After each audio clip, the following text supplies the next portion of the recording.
ایک دن بہلول دریا کے کنارے بیٹھے ساحل کی گیلی ریت کو اپنے سامنے جمع کر کے اس کی ڈیریاں بنا رہے تھے، اور ملکہ زبیدہ اپنے محل کے جھروکے سے بڑے آرام سے ان کو یہ کام کرتے دیکھ رہی تھی۔ وہ مٹی کی ڈیری بناتے اور پھر اپنے ہاتھ سے ہی اس کو مسمار کر دیتے۔ ملکہ جھروکے سے اتر کر اپنی سہیلیوں کے ہمراہ یہ دریا کے کنارے آ گئی اور بہلول سے پوچھا، کیا کر رہے ہو بہلول؟ بہلول نے ادائے بے نیازی سے کہا، جنت کے محل بنا رہا ہوں۔ ملکہ نے سوال کیا، اگر کوئی تم سے یہ محل خریدنا چاہے تو کیا تم اس کو فروخت کرو گے؟ بہلول نے کہا، ہاں کیوں نہیں، میں بناتا بھی ہوں اور فروخت بھی کرتا ہوں۔ تو بتاؤ ایک محل کی قیمت کیا ہے؟ ملکہ کے سوال کرتے ہی بہلول نے بے ساختہ کہا، 3 درہم۔ ملکہ زبیدہ نے اسی وقت اپنی کنیزوں کو حکم دیا کہ بہلول کو 3 درہم ادا کیے جائیں، اور ادا کر دیے گئے۔ یہ تمام واقعہ ملکہ نے اپنے شوہر خلیفہ ہارون الرشید کو بتایا۔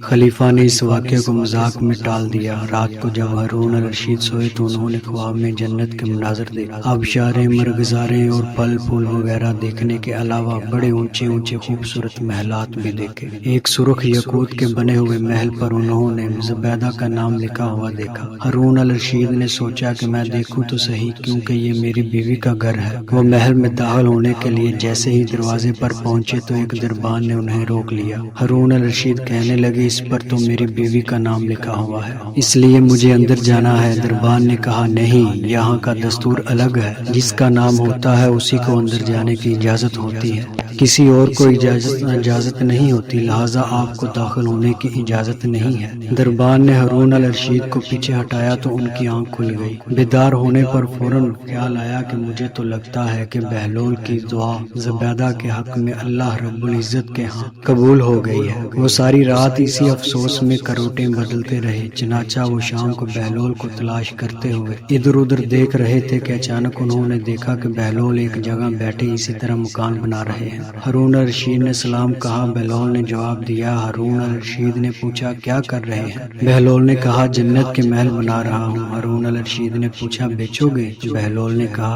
ہاں کیوں نہیں، میں بناتا بھی ہوں اور فروخت بھی کرتا ہوں۔ تو بتاؤ ایک محل کی قیمت کیا ہے؟ بہلول نے وساختہ کہا، تیری پوری سلطنت۔ ہارون الرشید نے کہا، اتنی قیمت تو میں نہیں دے سکتا، کل تو آپ 3 درہم کے بدلے دے رہے تھے اور آج پوری سلطنت مانگ رہے ہیں۔ بہلول دانا نے کہا، خلیفہ، کل بن دیکھے معاملہ تھا اور آج تم محل دیکھ کر آئے ہو۔ خلیفہ یہ سن کر گھٹنوں کے بل بہلول دانا کے سامنے مایوس ہو کر بیٹھ گئے اور کہا، حضرت، آپ مجھ سے میری ساری سلطنت لے لیں اور مجھے ایک محل دے دیں۔ جب بہلول دانا نے خلیفہ کی عاجزی دیکھی تو کہا کہ میں تمہاری اس سلطنت کا کیا کروں گا؟ اس دنیا کی محبت تو بہت سے گناہوں کی جڑ ہے، جاؤ، میں اپنی سلطنت اپنے پاس رکھو، اس محل کو بھی تمہارے لیے 3 درہم میں فروخت کرتا ہوں۔